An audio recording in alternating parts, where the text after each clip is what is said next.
So I've been watching a lot of old Ryan Falk videos lately, and I saw quite a few of them that were about the rise of human universalism and what he calls the meta cult. Universalism is the belief that all humans ought to be treated equally and to the same standards, i.e., no one should be treated favorably or disfavorably according to their race, and all humans are believed to be equal. The meta cult is Ryan's term for the prevailing intellectual moral paradigm, sort of like what Moldbog calls the cathedral, or the moral bugaboos held by and enforced by the intelligentsia.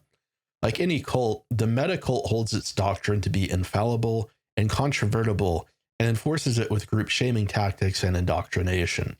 If you go against the meta cult beliefs, you're a heretic and you get excommunicated. The meta cult of the Middle Ages was the Catholic Church, Catholic meaning universal, so it was sort of like a universal cult of mankind, the meta cult.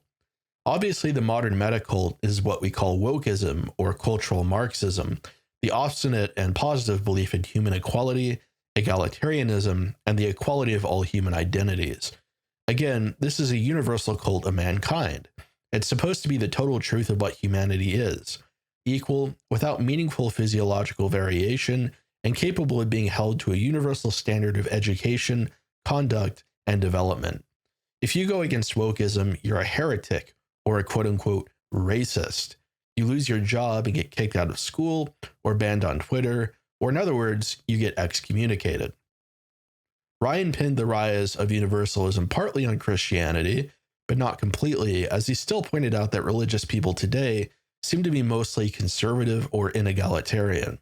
Nathan Cofnas, however, wrote an article blaming Christian universalism on wokeism directly, and James Lindsay has made a Twitter thread pinning wokeism on Christianity, where he focuses on liberation theology, which was an attempt to combine Christian and Marxist doctrine. He showed that Davos cited liberation theology as a major inspiration for his beliefs, and went down a whole rabbit hole of connections between NWO figures and liberation theology.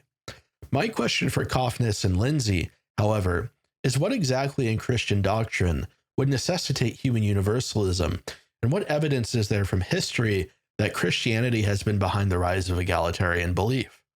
If you go back to St. Augustine in the 4th and 5th centuries, we actually find that Christians held a number of different racial myths.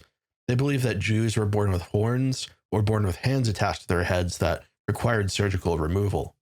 You can find several instances of Christian racism against Africans and other peoples. Christian racism extended well after the Renaissance humanism, and if you read the works of someone like Joseph de Maistre or Thomas Carlyle, you can see that Christian reactionism was still very much alive. In the almost 2 centuries of the Christian domination of the Western world, there was hardly a peep of universalism until the French Revolution, for which Freemasonry was in part responsible. Catholicism was actually in something of a cultural battle against Freemasonry, as Léon de Ponsens detailed in his book, The Occult War.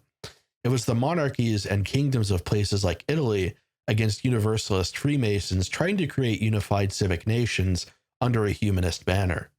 Political Christianity was affirmatively opposed to the forces of human universalism and always maintained an inegalitarian aristocratic character. What stands out starkly is that the liberal revolutions of the 18th century were carried out by basically one group of people, Masons. The French Revolution, Masons. The American Revolution, Masons. Masons were active in Italy as well during the Risorgimento. The result of Masonic activity wasn't Christian rule over nations, but rather the handing over of authority to mostly secular leaders that had a universalist character. The result of the French Revolution was Napoleon and his civic codes. The result of the American Revolution was the doctrine of the universal rights of man. Key word is universal. Universalism doesn't start with the Christians. In other words, it starts with the liberals. Yet again, we see liberals absolutely refusing the task of self-examination of the consequences of their own beliefs. Anything has to be responsible for wokeism other than liberalism and secularism. So again, I have a question for atheist cult. Did the civil rights movement originate out of Christian ideas, or was it an extension of the liberal idea of universal rights extended to the races? Where in the Bible do you find a prohibition against inegalitarian views on race? Where in the Bible do you find this idea of the universal rights of man, or the presumption of physical egalitarianism? Well, you don't. Other than the Catholic prohibition against what it calls racial idolatry, which is basically just a doctrine of racial superiority in matters like salvation, you don't find any requirement to treat everyone the same, to give everyone the same rights, or to stuff everyone into the same nation. Thomas Carlyle, a Christian, defended slavery, and the Bible doesn't technically forbid slavery either. Every advancement in the march of progress has been carried out under liberal auspices in a country founded by Freemasons that essentially has had a secular attitude since its foundation. The founding fathers were deists. They believed God doesn't intervene in the world, and they made religious liberty and the separation of church and state official doctrine. They are far more universalist than historical Christians, and given the proximity to and direct causal relationship with modern civil rights laws, we have to conclude that liberalism lies at the root of the advance of wokeism. The other problem is that atheist cult is sidestepping the actual obvious root of wokeism and Marxism. I don't know why they do this, because they, being liberals, should be opposed to it. But for some reason, they insist on ignoring the actual stuff that woke people are reading. Woke people are reading Foucault. They're reading Adorno. They're reading Gramsci and reading Marx. They're not reading the Bible. The materialistic idea that every human identity is valid because there's no objective basis for human behavior is a Marx-inspired idea. Christians, on the other hand, will say that this or that identity or behavior is invalid because Christian doctrine says it will send you to hell. Were Christians responsible for the gay rights movement or the sexual revolution? Those are the two tipping points in the history of civil rights, and yet this goes completely unexamined. It's a glaring blind spot meticulously engineered to cover up how liberalism, by priming the pump with universalism, makes society vulnerable to Marxism. The interesting thing about James Lindsay's tunnel vision belief that Christianity was responsible for wokeism is that liberation theology is not Orthodox Christianity.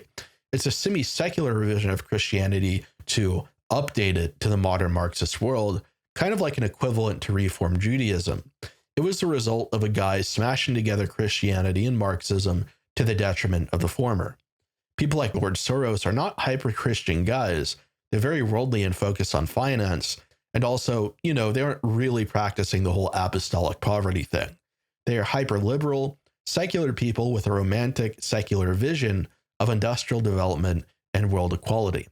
The actual root of this feeling isn't Christianity, but rather it's the common root between liberalism and Marxism, Renaissance humanism. Humanism is the doctrine that humanity ought to be the center of any belief system.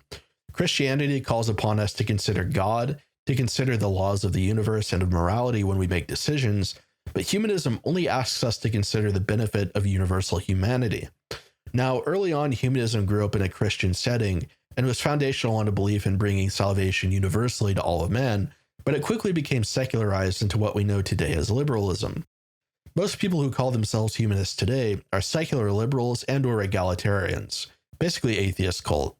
Secular humanism, the belief in the universal good of human equality and prosperity, is essentially the meta cult of the 21st century, so for liberals, the calls are actually coming from inside the house. The actual roots of liberalism are in humanism. Julius Evola was correct when he believed that the traditional world began to unravel during the Renaissance with humanism. The inegalitarian belief of a divinely ordered aristocracy based on natural hierarchies started to give way to universalist notions of nationhood. We see also that Freemasonry is founded on humanist ideas, and Freemasonry is, as I've said, partly responsible for the liberal revolutions. Liberals are keeping their skeletons in the closet because the very foundation of their worldview is essentially the same as Marxism and wokeism, and they just don't want to admit it.